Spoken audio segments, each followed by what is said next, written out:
Good morning everyone. I am Dr. Preeti Khulbe and I will be taking today's lecture about pilot plant scale up technique.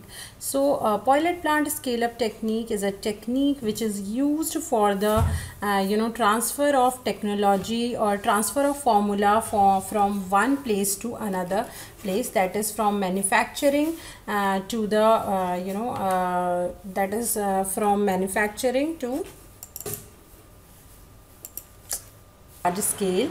So first of all, learning objective. So learning objective involves the need of scale up. Learning objective basically involves the known of the various introduction and methods of scale up technique.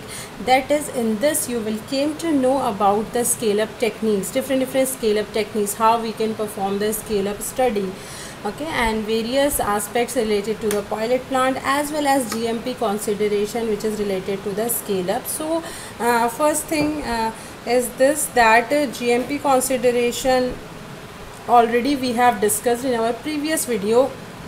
This is the fourth video in the series of pilot plant scale up. So if you want the detailed introduction as well as GMP consideration general requirements, so you can go for the previous videos. Now learning outcome is need of scale up. You will came to know about need of scale up, and specifically you will came to know about the scale up of various doses form. That is, first thing is what is scale up. Okay, this will come under the introduction. Other than that, how we can perform the scale up of various doses forms, like solid doses form, liquid doses form are there.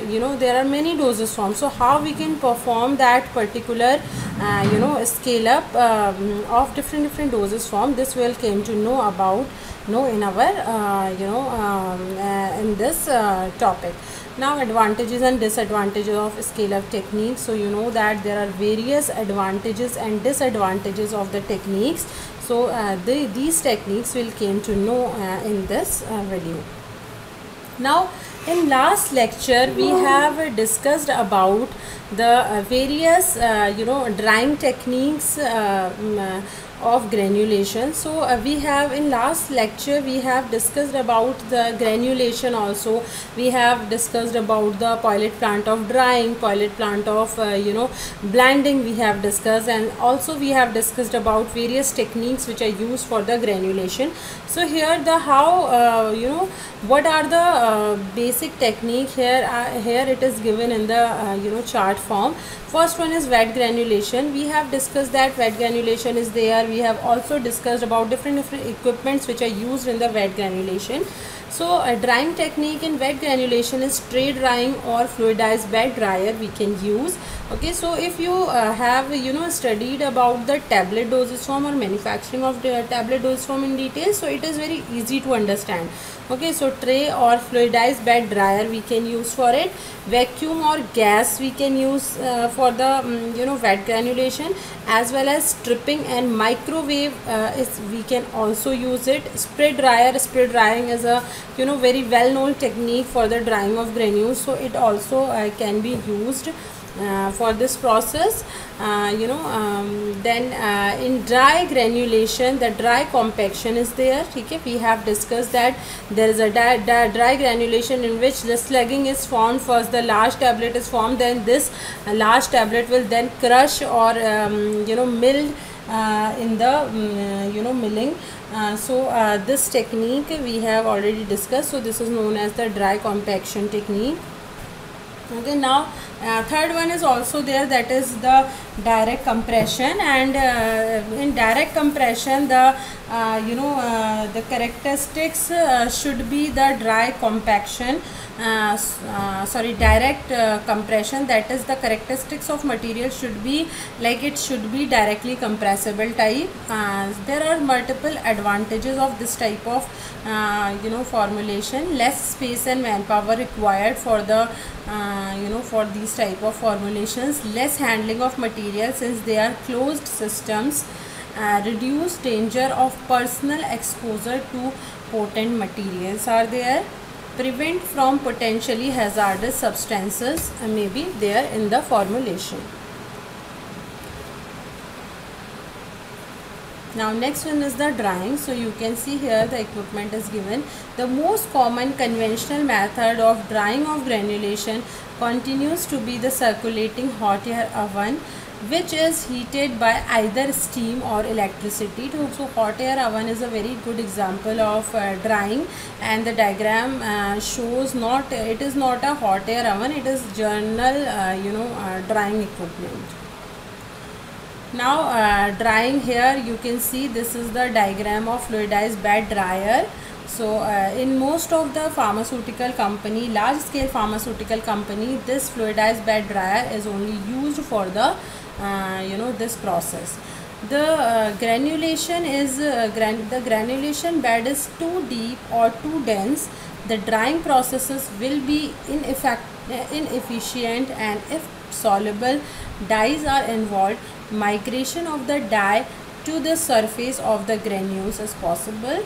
Drying times at a specified temperature and airflow rates must be established for each product and for each particular oven load. So basically in this, the drying time is important, the air, because here the air is used for the granulation for the drying. So the air temperature and air speed is very important in the fluidized bed dryer. Now next is the scale up consideration. So in scale up consideration, the first thing is the air flow, that is the flow of the air from the nozzle is important, because air is only used for the for this purpose, for the drying purpose. So air flow is important. If the flow is too high, there may be a burning of the granules may occur, and if the flow of the air is very low, so it will very difficult to drying the granules. Air temperature is very important. Another important thing, air temperature is required. Again, the air temperature should be as per the product need, that is, in some product the low air temperature is recommended, in some product the high air temperature is recommended. So air temperature is another scale up consideration which we should optimize. The next is the depth of the granulation on the tray. The granulation, we can say this is the loading part actually. So if we'll overload the instrument, what will happen, it will again the complete drying or uniform drying is not possible. So it is very important to load the proper amount of granules in the or proper amount of material in the this dryer. Okay, so these three things are very important actually when we are choosing the scale up consideration or scale up components.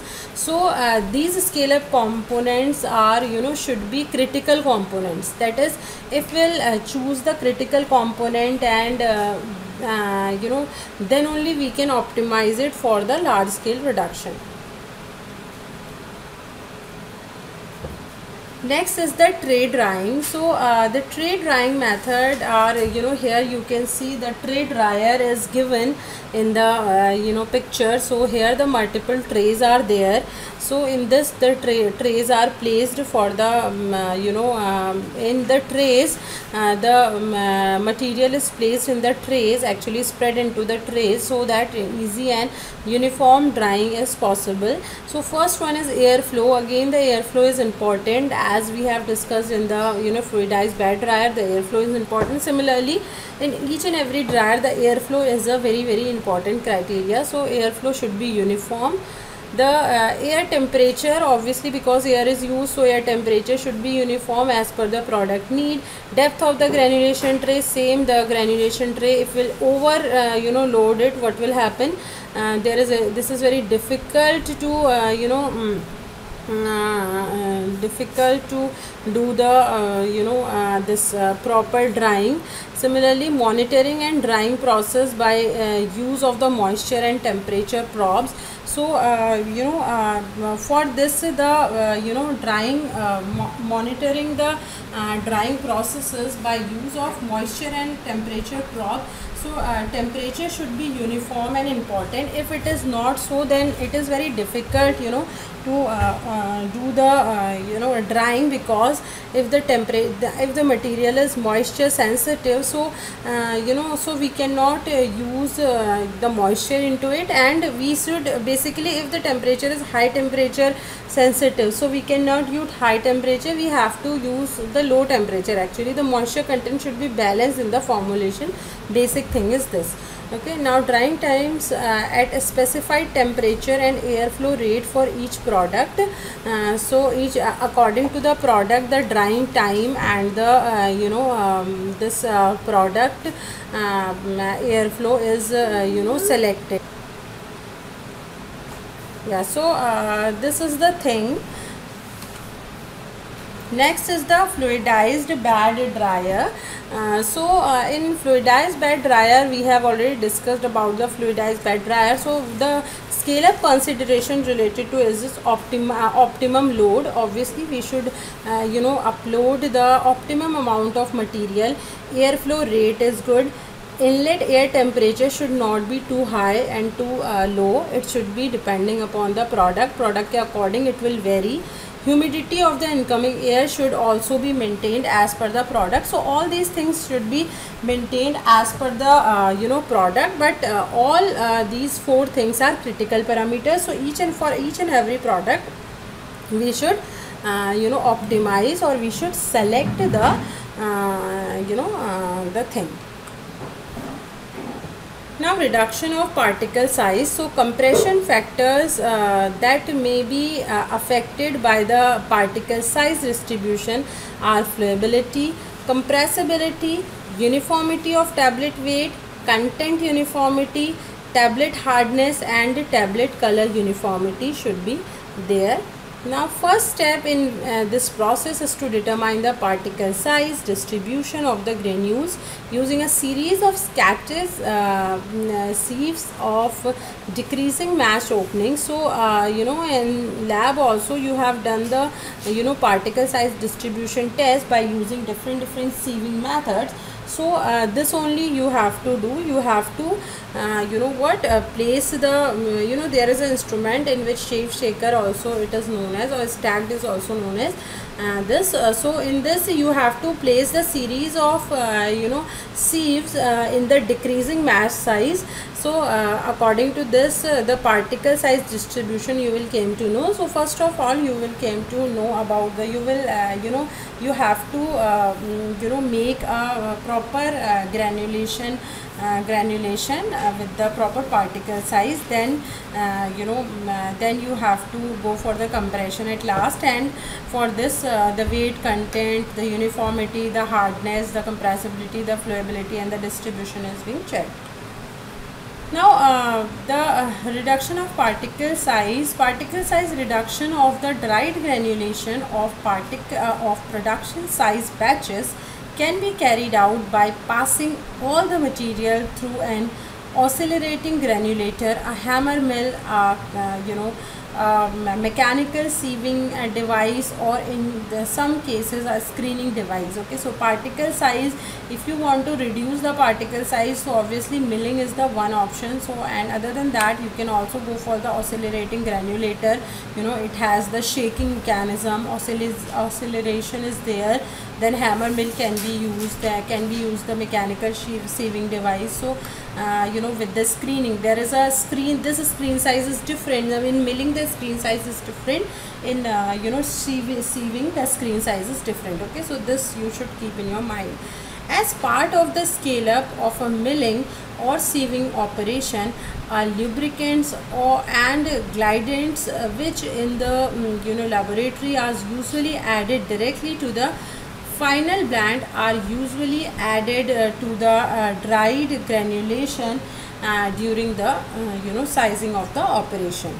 So scale up part it is very essential to do the milling and to do the sieving, as it is usually the glidants and lubricants are not involved in the sieving, because it is directly added into the last stage of the granulation.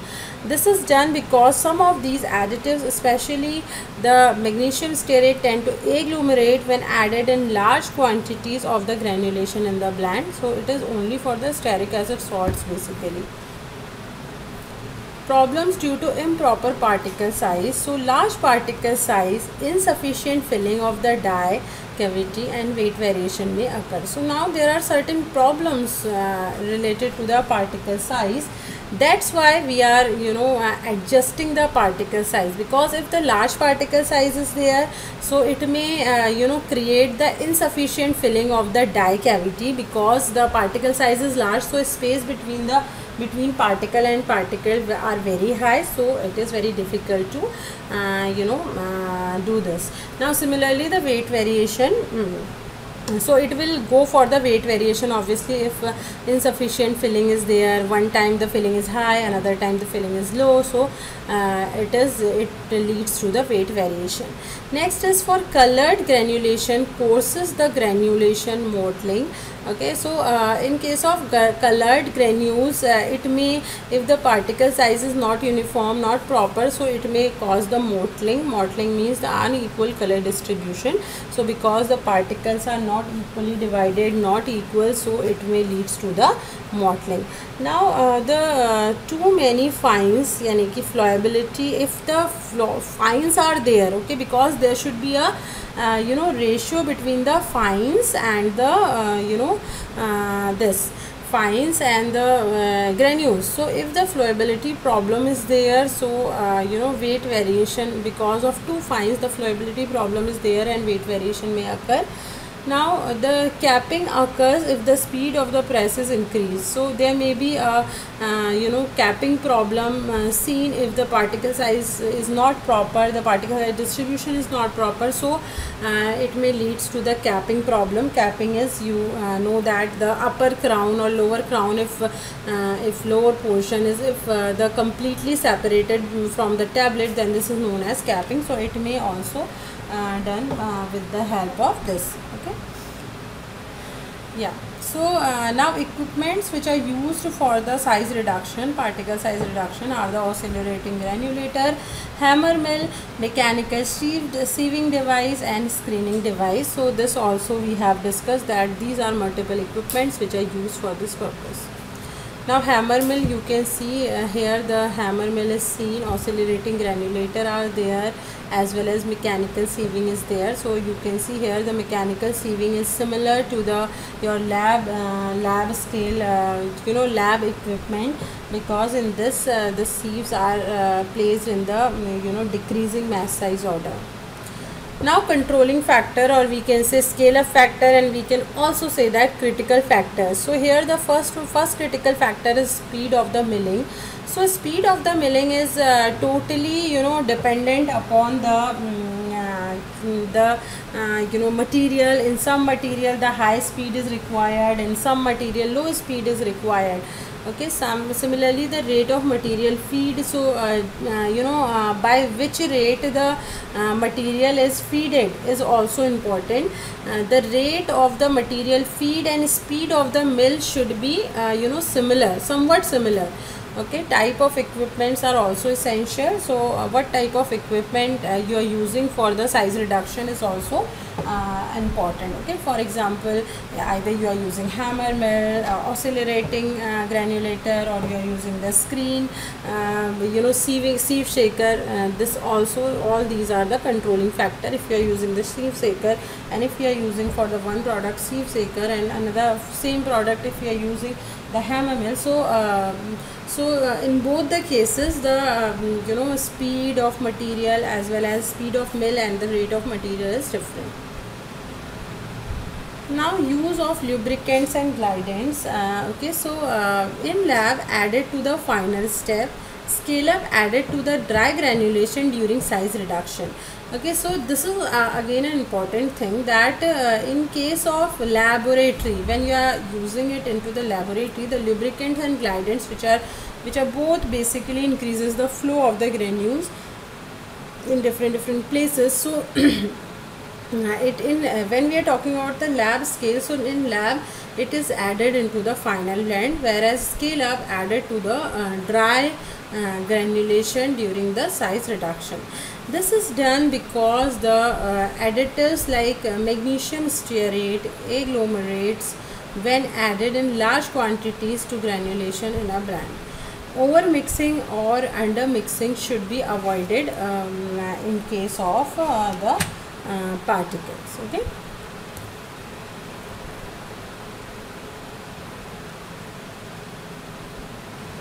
Yeah. Okay, next step is the blending. So types of blending equipment often differs from that using in laboratory. In any blending operation, both segregation and mixing occurs simultaneously. After are a function of particle size, shape, hardness, density, and the dynamics of the mixing action. Particle aberration is more likely to occur when high shear mixers with spiral screws or blades are used. When a low dose active ingredients is to be blended in, it may be sandwiched between two portions of directly compressible excipients to avoid the loss of the loss to the surface of the blend. So basically, if we are using the blending equipment, if we are talking about the blending equipment, so for the scale up and for the lab, the scale up equipment may vary. Okay, in the lab we can use the oven for the drying, but in large scale, in scale up, we can use the different type of blending equipments. Okay, so in any blending in any type of blending equipment, sorry, in a small scale we can use a small type of blender like hexacone blender, tricone blender, etc.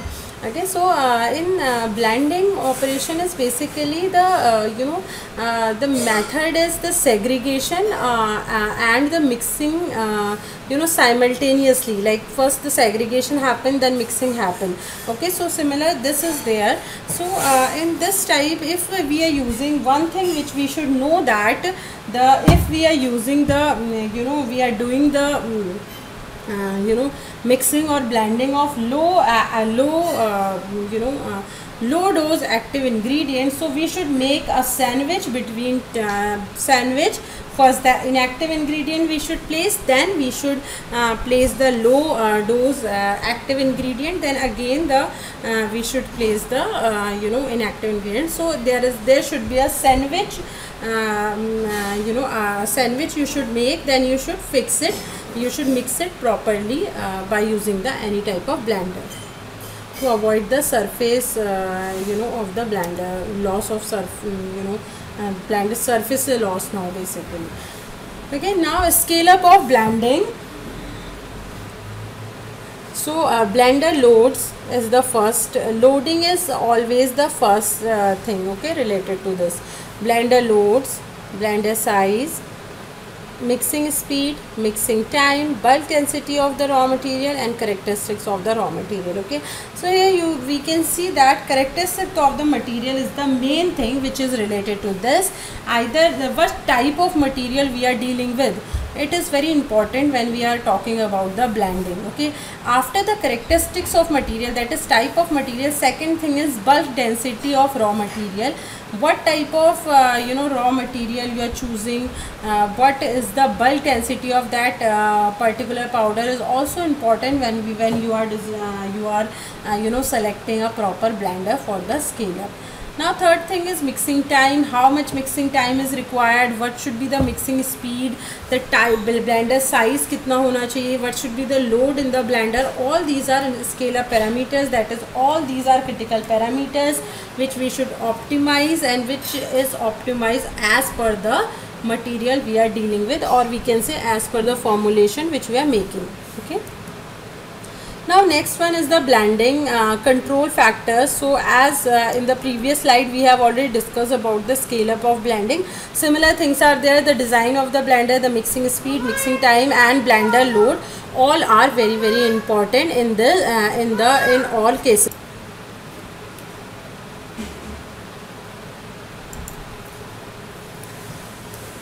So next is the mixing and segregation. So if we are talking about the blending, so both the things are are there. In the first is mixing is there as well as segregation is there.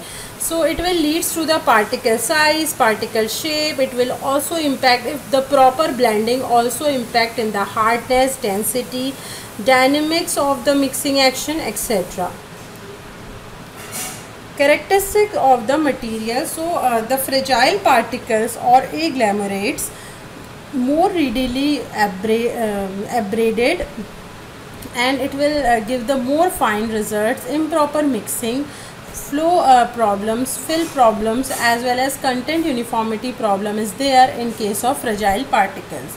Particle aberration is more when the high shear mixing or with spiral screws or blades are used.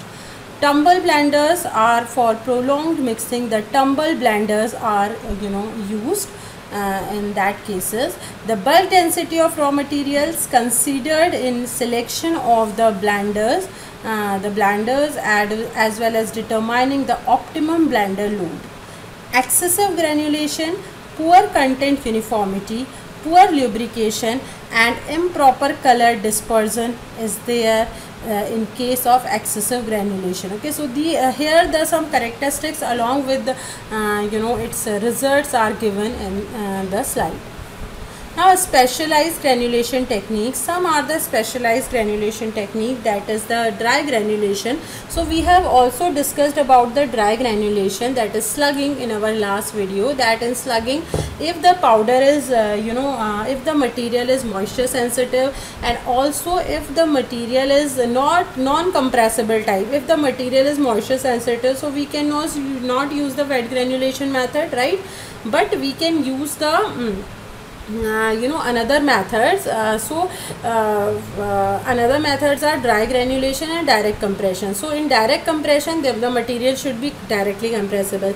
But what happened if the material is moisture sensitive and it is not having the directly compressible properties? So we should go for the dry granulation, that is we should make the dry granules here. So how we can make the dry granules? This process of making the dry granulation is known as slugging. In this, we first compress the powder by using the tablet compression machine. This is a loose compression actually, so we should break it, we should mill that large size tablets, and if we'll mill it, what will happen, there is a small size of granules are formed. So these are known as slugs, and this process then again will compress it by first we have to pass it through the proper screen, then we'll mill it. So this is what the slugging process is. So a dry powder blend that can't be directly compressed because of the poor flow and compression properties. This is done on a tablet press designed for slugging, which operates at pressures of about 15 tons compared with a normal tablet press which operates at pressure of 4 tons or less. Okay, so pressure here is the 4 ton or less. Slugs range in diameters from 1 inch for the more easily slugged material to .inch in diameters for materials that are more difficult to compress and require more pressure per unit area to yield satisfactory compacts.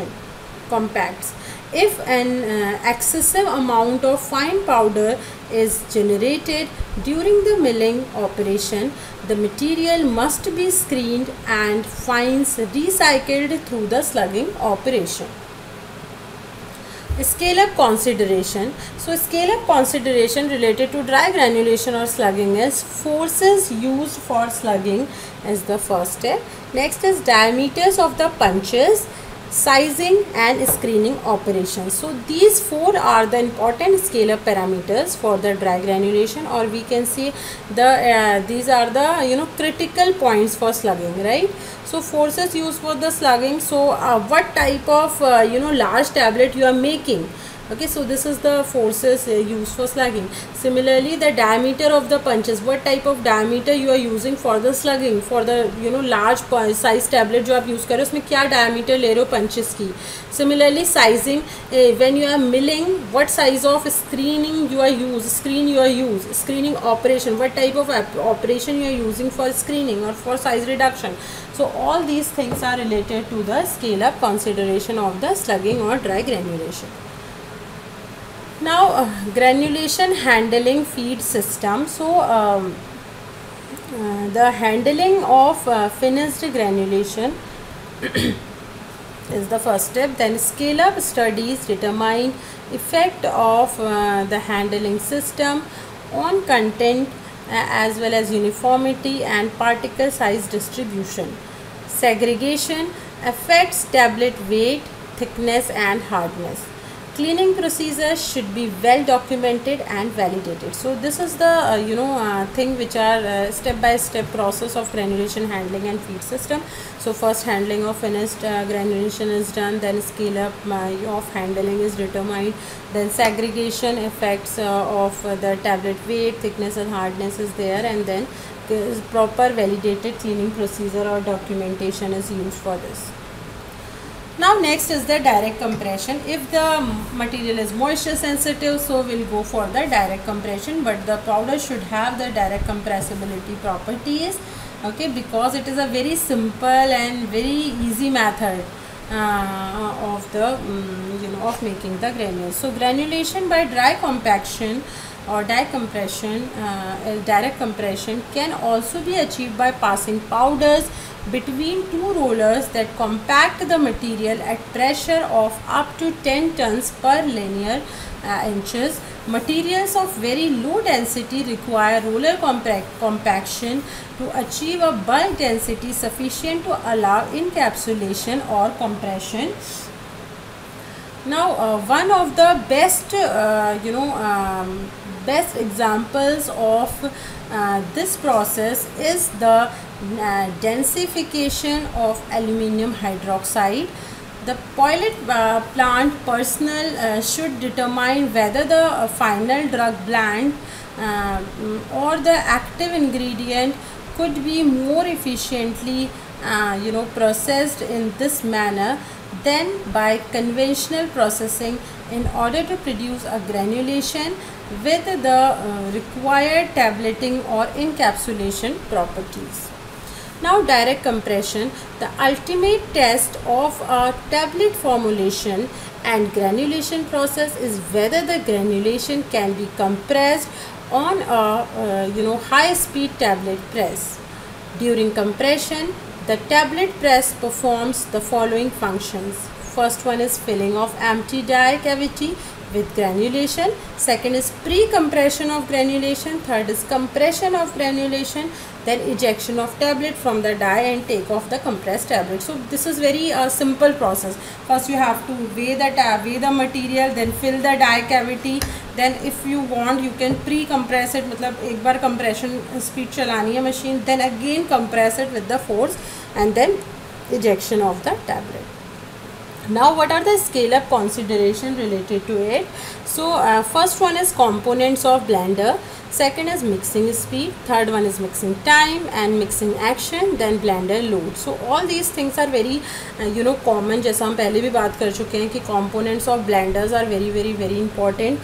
ठीक है, किसी भी चीज़ को हम use कर रहे हैं, whatever type of method, whatever type of equipment we are using, is the speed and time is very very important. What type of action is there, what type of mechanism of that instrument is there. So similarly the component of blender is important, the mixing speed is important, the mixing time is important, then mixing action is important, then last but not the least blender load. So if overloaded, it retards the free flow of granulation and it decrease the efficiency of the blender, and if less loaded or underloaded, the power supply slides off without the mixing. Okay, here you can see the manufacturing steps for direct compression. So drug and excipients is added here, the drying of material is there, then it will go to the milling, then mixing occurs, then after mixing there is a compression. So this is a very simple diagram of the manufacturing steps of direct compression.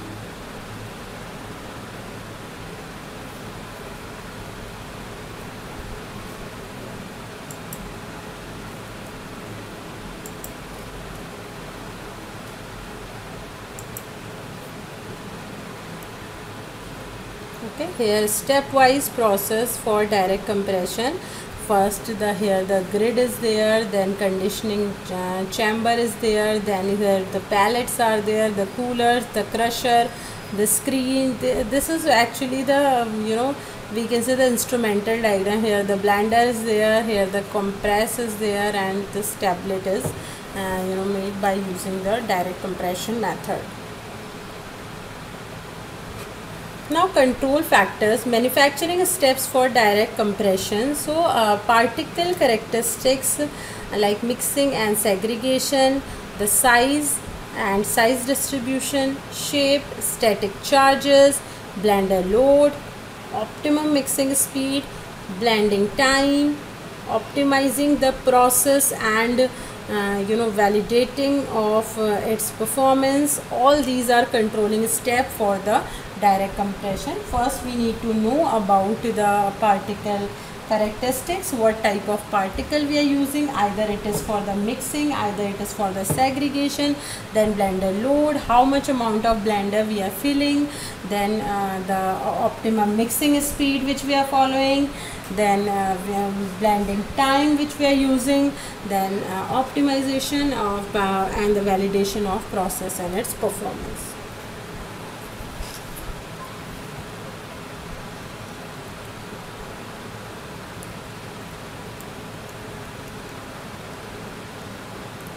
Now come to the aspects for optimization. So aspects for optimization include order of addition of components to the blenders, mixing speed, mixing time. Mixing speed can be varied with the original direction as necessary. Mixing time, excessive mixing may fracture the fragile excipients and ruin their compressibility. Okay, so excessive mixing we can't do, and we can't do the less mixing, means mixing time should be optimized. Use of auxiliary dispersion material within the mixer, chopper blade within a twin shell mixer, increase efficiency and reduce agglomerates. These are some components or aspects related to the optimization of mixer. Now come to the next, that is mixing action. Okay, so in mixing action we can see, you can see that the determined by the mechanics of the mixer. It changed by converting from one blender to the another. So, okay, so mixing action is changed because in each and every type of mixer the mixing action is different. By modifying the blender through addition of buffet related to this.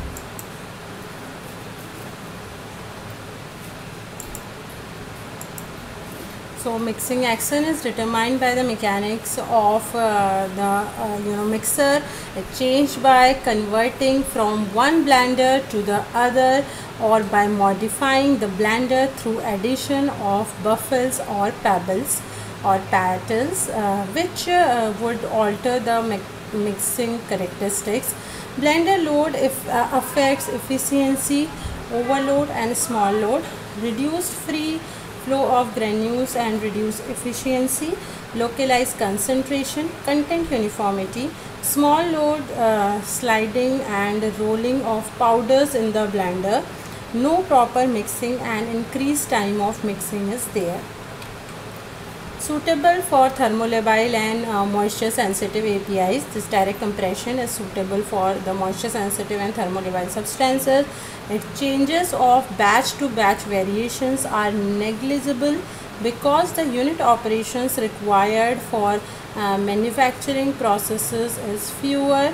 Particle size uniformity is there with this.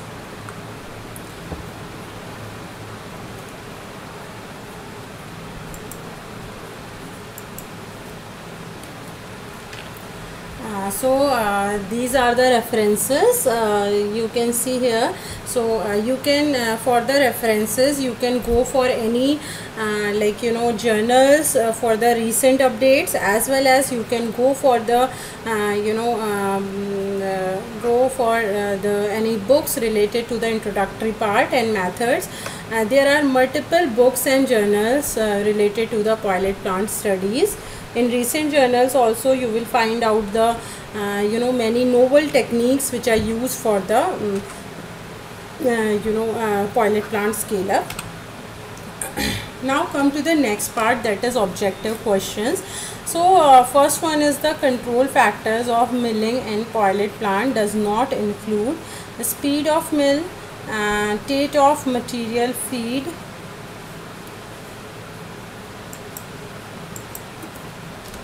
actually it's date of material feed, the type of equipment, as well as brand of the equipment. So brand of the equipment is not the controlling factor here.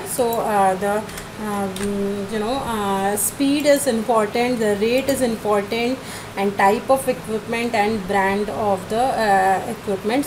Brand of the equipment is not controlling factor. Other factors we have already discussed, that speed is important, the rate is important, type of equipment is important, as well as brand of equipment is as well as type of equipment is important.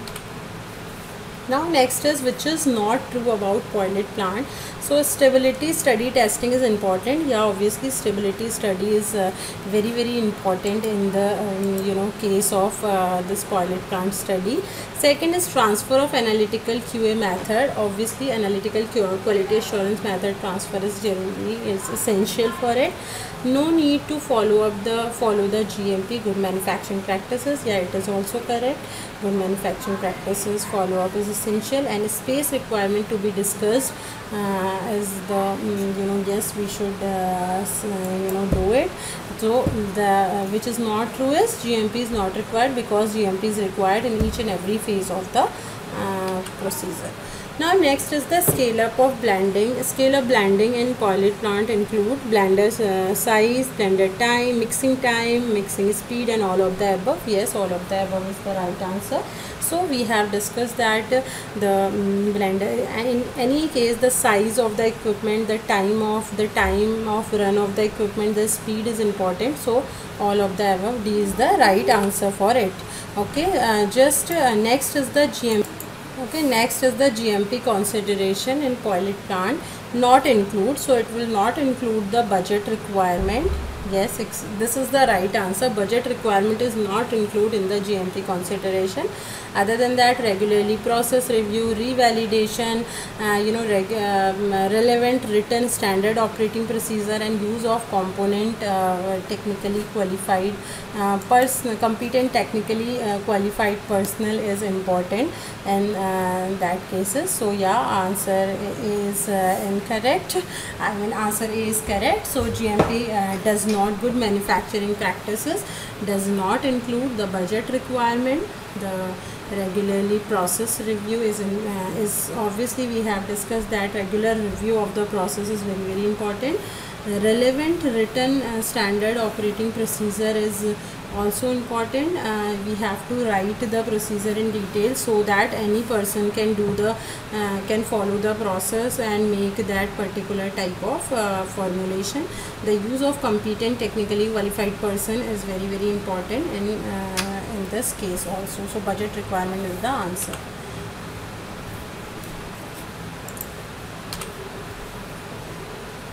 So last question is which is not important in scale up of dry granulation. Not important thing is, first one is forced used in slugging is obviously important in case of dry granulation. We have discussed that forces which are used in the slugging is important. Diameter of punches is also important, because in this case we are first making the large size of tablet, then we'll crush it. So diameter of the punches is equally important for it. Then mixing speed. So at what speed the it will form, it will at what speed the this is making is important, and sizing, that is the sieving of material is important. That is C is the right answer for the for this thing. Okay, so this is the fifth question. So thank you. So in today's video we have discussed about the pilot plant scale up technique. This is the fourth video of in this series of pilot plant scale up technique. So if you want the want to know about the basic introduction, the general consideration related to pilot plant, the advantages of pilot plant, the disadvantages of pilot plant, so you can go for the previous videos, or we can say here in this video we have discussed about the drying technique of granulation, how we can scale up the drying process, different consideration, different equipment like tray dryer, fluidized bed dryer, reduction of particle size, how we can reduce the particle size, how we can scale up it, the problems due to improper particle sizing. We have discussed about the equipment, different equipment we are used, the controlling factors, the use of lubricant, the blending, what is blending, what are the scale up parameters for the blending, the blending areas, the characteristics of blending, characteristic of material for blending, specialized granulating agents, techniques, that is the the direct compression, the slugging, so scale up of direct compression, scale up of slugging, steps, controlling factors, manufacturing steps in the direct compression we have discussed, aspects of optimization, and related to that some objective questions we have discussed in today's video. So thank you so much, thanks for watching.